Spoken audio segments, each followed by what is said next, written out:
Draymond Green has been doing a lot of chirping since the Warriors won the NBA Finals, which was about a few weeks ago.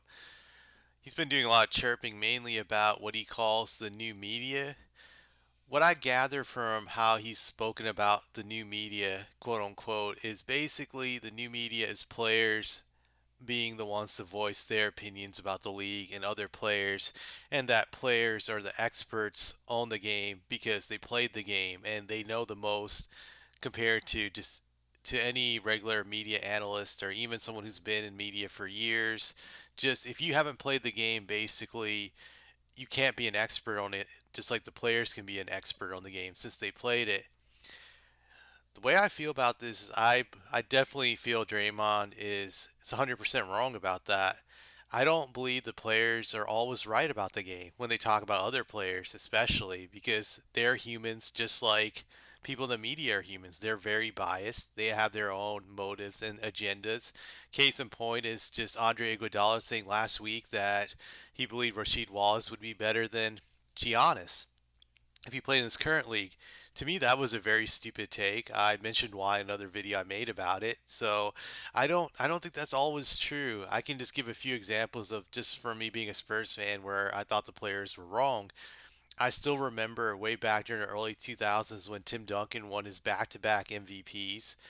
It was a long time ago. It was like 20 years ago now, which yeah, it's pretty long, but I was around during that time obviously, so I remember it vividly. I still remember when Duncan won those MVPs, the players mainly spoke out against him, saying he didn't deserve it. I remember in 2002, they all said Jason Kidd deserved it. And then in '03, a lot of players spoke out against him and said that Kevin Garnett or Jason Kidd deserved it over him. Again, just that he wasn't getting respect.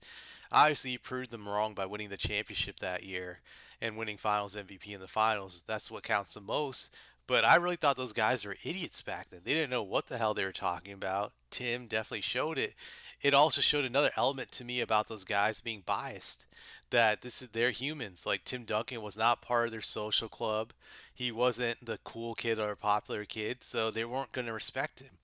They weren't going to give him deference or any respect because, again, just like anybody in any organization, you're going to go around the people you like the most and you're going to give them the most respect, even if you don't feel that they're maybe they might not be the most talented, but because if you like them, you're going to give them props compared to that other guy that you work with. Maybe he's not as likable, but he could be the most talented, but you're just not going to respect him because you don't like him like you like the other guy. So I think these players are really biased. Hell, just look at several years ago when they had the players vote on their who they thought would be their own MVP. I remember when they had that stupid awards show. I think the year was 2015. I remember it now very well. That was the year when the Warriors won their first championship with Steph Curry. So at that awards show, the players voted by a huge. I don't think it was a huge majority, or it might have been, but the majority of them voted for James Harden. They felt he should have been league MVP that year, so he got the Players League MVP award. I thought at the time that was stupid. I thought Steph Curry was better than James Harden. I really did. I really did thought he was better, and obviously Steph has proven that over the years that he is better than James Harden. So that was very stupid, but that shows again the players don't always know what the hell they're talking about. They just don't know that they're full of shit when they act like they know the game at an expert level all the time, which is not the case. They're not always experts. They get it wrong a lot. I think they get it wrong more so than the media. I can give you another example of this. Just I look at my favorite player, Tim Duncan. I remember him admitting in a roundtable discussion with Tony Parker, Greg Popovich, and Manu Ginobili.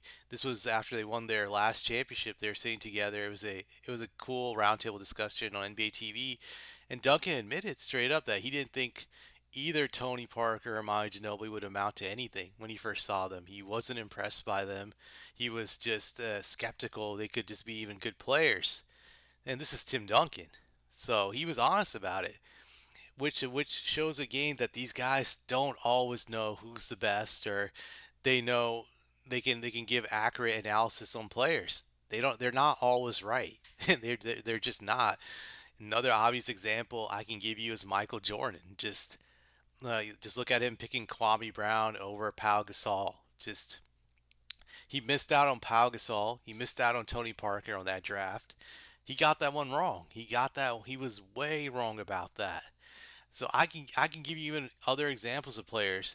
And I'm not saying all players are dumb and they don't know what they're talking about. I'm not necessarily saying that. There are some players that really know the game. They're experts. I look at Jerry West. I always listen to what he has to say about a player. Just he knows what he's talking about. His scouting reports are like some of the best. When I hear his interviews, they're always interesting about what he has to say about the players and just the current direction of the game and the league.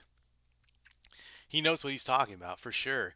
Another former player that I respect and his views is Larry Bird. I remember reading his book Basketball Diaries, and he had a updated section he made during the late 90s about the current players in the league at the time, the ones he think that were going to be big stars. He believed that they were going to win multiple championships, and his predictions were pretty accurate on those players. And this was before they had won championships.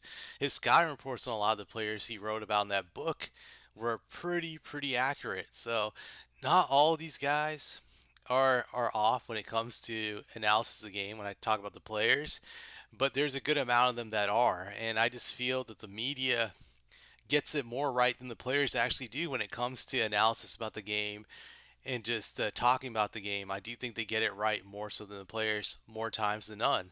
Granted, has the media screwed up in the past when it comes to awards? Yes, absolutely. But if the players were in charge, I think they would screw up a lot more. I think they would be way more off. So I don't trust the players' judgment really when it comes to analysis of the game as much as I trust the media. And to be honest, I don't really trust the media either. I just like to do my own research and be objective and look into things, and I form my own conclusions that way. That's how I think. But I would say that you have to always acknowledge that how humans are biased. It's like what I said at the start of the video, that everyone has a bias. These players have biases. The media has biases. So you can't just always assume that they know what they're talking about. You have to do your own research. That's the way I look at it. So I strongly disagree about what Draymond said about the new media. I also believe during when it comes to new media, I'm going to make it one final point about this. I think Draymond is very sensitive. I don't think he likes criticism. In my eyes, he's a narcissist. Go look that up. But narcissists can't handle any slight bit of criticism. And I think when it comes to this new media stuff, he also wants to have it because he wants to make sure players are protected from getting criticized from the media. That they don't ever have to deal with that criticism. So I look at it that way too. That he just wants to have a league where these guys can never be criticized, including himself, which I think is wrong. We all have to deal with criticism. That's just life. We deal with it at our jobs. All us regular people. You deal with it from your bosses if you're not performing at a level that they expect you to perform at. That's just part of life. No one's immune to it at any level. No one's immune to criticism. Even these billionaires like Elon Musk have to deal with criticism through media blogs and Twitter and all this other stuff. If those guys are not immune to it, then neither should you, Draymond. That's what I would say to him. I just think this new media stuff is a bunch of BS at the end of the day. But but you let me know what you think about it. So that's my thoughts about it.